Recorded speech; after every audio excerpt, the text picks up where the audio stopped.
Welcome back to the GSMC College Football Podcast, presented to you by the GSMC Podcast Network. Just talked a little bit about the general manager, kind of how that role is evolving. One of the big GMs in college football right now is James Blanchard at Texas Tech. We're going to stay on the Big 12 trend and talk about my top 5 Big 12 coaches. So I've kind of ranked everybody in the conference so far. Gone through that in the past few days, so if you want, go check those out. But gonna get into my top 5 now. So at 5, I have a coach that USA Today said was the number 1 coach in the Big 12. I kind of disagree with that, but still a great coach. In Kenny Dillingham, Arizona State, I think he's the 5th best coach in the conference. This is a guy that has completed one of the greatest turnarounds in modern college football history when you look at what he did with Arizona State this past season. Goes back to his alma mater, takes over for a team that was kind of reeling from the Herm Edwards era, showed with his 23 season. They went 3-9 in his debut, but they were picked to finish last in the Big 12 in 2024, a program that did not have high expectations, and they blew those expectations out of the water. They win the conference, they go to the college football playoff, they have that phenomenal game in the first round against Texas. This is a guy that has kind of brought the fire back to Arizona State. A young coach, only 34 years old, but a guy that's kind of setting himself up to have a really long, successful career at Arizona State. I could see him being there for a long time. It's his alma mater, a place that he's really comfortable at. And I also think that's a factor in why he's been so successful. He knows Arizona State well. He knows kind of the money behind that institution, knows the traditions, knows the culture. This is a place that he played at, a place that he grew up at. He kind of just knows how that program works. Slid in there right away. I think we could see something similar to what happened in Oregon, where he was the former offensive coordinator, and what Dan Lanning has done. You look at Dan Lanning, he was a young coordinator that got hired at Oregon, mid-30s too, and he's kind of turned that program around, made them set up for long-term success in the Big Ten. I could see Kenny Dillingham doing something similar at Arizona State, where Arizona State, if he recruits well, he can kind of sell guys on what makes them unique. He's a guy that they can look up and say, hey, this dude's been successful. Even if he didn't have a successful NFL career, this is a guy that's been successful in college football, a guy that can help us kind of get to the next level, and a guy that is also just a really great coach. His offensive scheme is awesome. The way he kind of sets up his players for success, some of the play designs that he has are really creative. A guy that is going to continue to grow and evolve, especially as he gets a little older, starts to learn some of the nuances of being a head coach. Game clock management, critical decisions in key moments, stuff of that nature. This is something where he can really grow as he kind of gets older, matures in that head coach role. There's a ton of upside for Kenny Dillingham, and I think he's one of the guys to really look out for as a rising star as a college football head coach. At 4, it's another guy that has led the program where he went to school, Kalani Sitake, BYU. This guy's a great coach overall. Took over his alma mater when BYU was kind of navigating its way as an independent, when there were a lot of question marks of what would happen to them, where they were going to end up. He's able to raise their profile. They get into the Big 12, and they didn't have a great 23 season in their first year, but gets back to kind of those winning ways in 2024. Went 11-2 last year at BYU. They were really close to the college football playoff, only a couple plays away.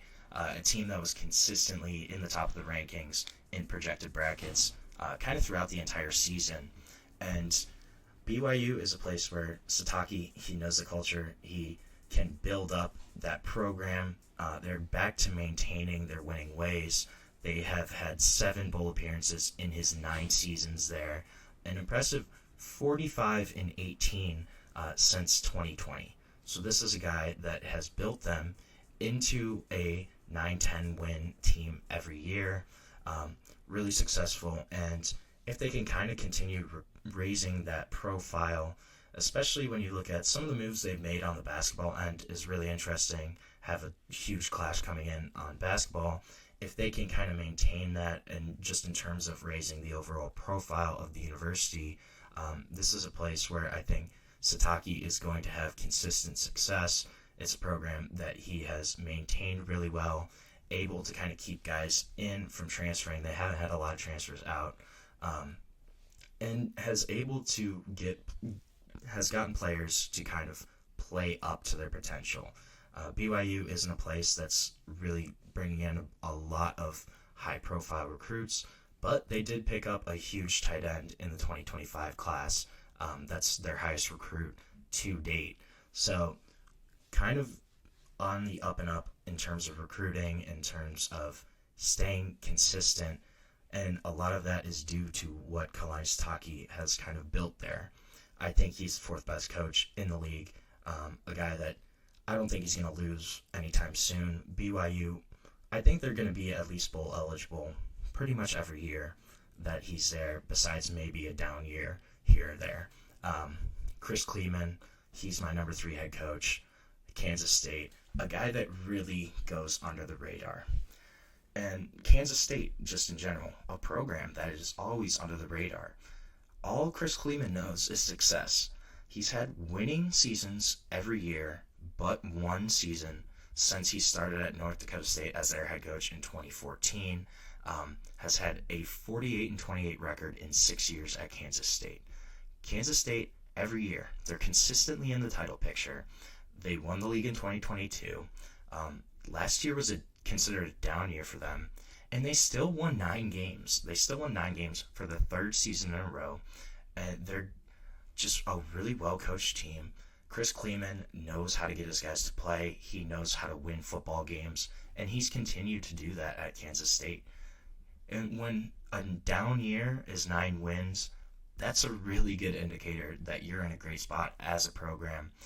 And under Chris Klieman's direction, they have just continued to kind of thrive. Avery Johnson, one of the best quarterbacks in the Big 12. I'm really curious to see how Kansas State does this year. I think they're certainly in the title picture for sure. This is a team that I don't count out at all, pretty much in any game, just because at any given moment, Chris Klieman can get his guys to play up to their level of competition, and they can beat pretty much anyone on a given day. I think that's a big testament to kind of what he's built there in Manhattan, Kansas, in that program of being consistent, not having a losing season. I mean, the guy has had 9 wins 3 years in a row. Kansas State, not a place where you're going to pull in a lot of high-profile recruits. You have to kind of work with what you're given, and Chris Klieman has done that to the max, and really kind of capitalized on the strengths of Kansas State to make them a perennial Big 12 contender. That's a guy that's done a great coaching job, and I really respect kind of what he's done for Kansas State. My number 2 coach in the Big 12, and until he's gone, I think he's always going to be consistently up here, is Kyle Whittingham from Utah. Another name that really flies under the radar, doesn't get brought up a lot in national conversation, but think about what he's done in Utah. He's been there since Urban Meyer. He's turned them into a perennial power. They always have a tough defense. They have a strong identity every single year. You kind of know at least what Utah is going to look like on the field. They're always going to be a tough out. They're going to play you super hard, and that is a testament to Kyle Whittingham and his coaching abilities. They did have a down year last year, for sure. They were preseason Big 12 favorites, projected to win the league at one point, and then had a bunch of struggles on offense. Cam Rising not being healthy the past couple of years has really hurt them overall. So they were 5-7, but that was Kyle Whittingham's worst record since 2013. So over a decade of being bowl eligible at the minimum is super impressive. He has kind of hinted at his retirement that could be coming soon. I could see it being this year. I think it's kind of going to depend on how Utah's going to do. But I think they're definitely going to have a bounce back year. Brought in Devin Dampier from UNLV to kind of take the reins on that offense. Brought in his offensive coordinator as well to work with him. So I think if you see a little improvement on that side of the ball, Utah's going to be back up there. But the fact that Utah is every single year in that conversation for a conference championship is just a testament to what Kyle Whittingham has kind of done and what he's built that program up to be, to the fact where when they do have a bad year, it's really disappointing. And that's just comes with expectations of what he's kind of done. I think this is a guy that's a great college coach, super underrated, and Utah has just been super strong in the past.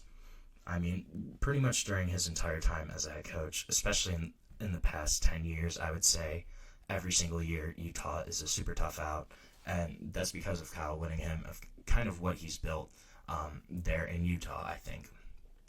But the number one coach in the Big 12, for me, it's got to be Matt Campbell, Iowa State.